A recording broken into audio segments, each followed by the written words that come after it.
Now, get ready for this one. This is just, it's beautiful, really. When Danny Stewart jumped off the subway in New York in August 2000, he saw what he thought was a doll tucked up against the wall.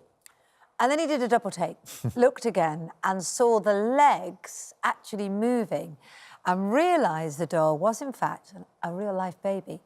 Danny was called a hero for saving the baby's life, but extraordinary as though that story was, it didn't just end there. Danny and his partner Pete decided to raise the baby as their own. They adopted him and named him Kevin, and are now the proud parents of a 20-year-old. Yeah, this is over 20 years ago. Danny and Pete join us now from New York. I mean, incredible story, really is. I mean, you know, how is Kevin now? First question, where is Kevin? How is he? I mean, it's an amazing life he has had. Yeah, he's doing really well. He's a junior in college right now, and he's studying mathematics and computer science, and he's pretty athletic. He's run a few marathons and plays for his college ultimate team, and just is doing really well. How fantastic is that? I mean, it feels like a sort of modern-day Moses in a basket, doesn't it, being found, like Kevin on the subway instead. I mean, when you first saw that baby, did you know what to do even? You know, because you always could be scared of picking it up, or what were your instincts? Well, exactly. I was afraid to pick him up because I wasn't sure if he had been harmed in any way, and I didn't want to cause any further injury. So I just made sure he was breathing okay. And so he was wrapped up in this dark sweatshirt, and I loosened it, made sure that he was okay. I stroked his head. He gave out a little bit of a whimper. And then I was just trying to alert, you know, somebody was going through the station of what was going on at the time.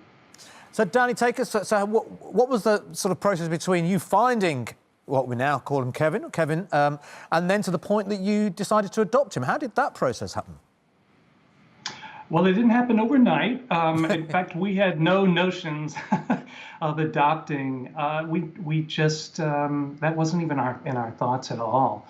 But when after that night, and we went on with our lives. So about 12 weeks later, I was called in to testify in family court and to the hearing to terminate the parental rights. I gave my testimony of what happened. The judge then turned to me and asked, would I be interested in adopting? Which caught me by complete surprise. Wasn't expecting that. So I said, yes, but I don't think it's that easy. The judge just laughed and said, well, it can be. And then she started to give some court orders to put forth an expedited home study, a background check, and things were set in motion. And she said, well, if you're interested, you need to come back at the next hearing to state your intentions. And that's when I gave Pete a call to say, you'll never believe what the judge just asked me.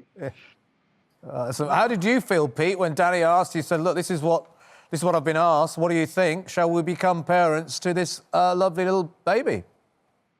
My initial response was no. Please go back into the court and tell her no. We are not ready. We didn't have resources or space. We lived in a small one-bedroom apartment, and I thought that this was just crazy that he would say yes without consulting me at first. But we had a lot of heated discussions for about a week and did some soul searching, and came to realize that this is what we wanted to do together. And to be honest, we thought we would have more time to prepare for it. We weren't expecting it to happen as suddenly as it did. We thought it was going to be 6 to 9 months when we went back to court to state our intention. And the judge, this was right before the Christmas holidays. And so the judge said, would you like to have him for the holiday? And that was in 2 days. Yeah. So we were in court telling her that we wanted to adopt on a Wednesday. Brought the baby home for Christmas. It is amazing. You must have felt in a way like it was fate that you couldn't say no, because this baby, this bundle of joy, had been landed with you. Absolutely. It felt like it was meant to be. It felt like we were given this gift and we had to say yes. It was not just an opportunity, it was meant to be. Yeah, that's one of the things Danny kept saying in our discussions over and over again to me was, fate is giving us this gift, how can we refuse? And he was right. A lot of my resistance was fear-based about, whether we could be good parents or not. And he was just sort of like, this is fate, is basically giving us a kid. We have to do it. Yeah. Fantastic. And you've got a book, of course, Our Subway Baby. Tell us about that. Yeah, so it's a children's picture book. It's written in first-person direct address to our son in my voice, and it tells the whole story of basically what we just told you about how he was found on the subway and how we became a family and the day he came home. Right there on the cover is almost exactly, we took him home. It's on the train.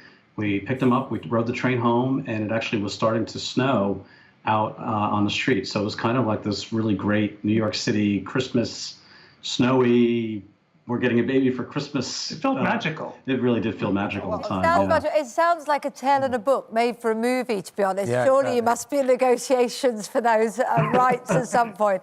A wonderful, wonderful, heartwarming story. Lovely to chat to both of you this morning. Thank you, Danny. Thank you, Pete. And many thanks to Kevin. We know that Kevin doesn't do any media interviews, and good for him, but do give him our best wishes as well. Thanks for joining us. Thank you so much for having us on. Thank you. Thank you.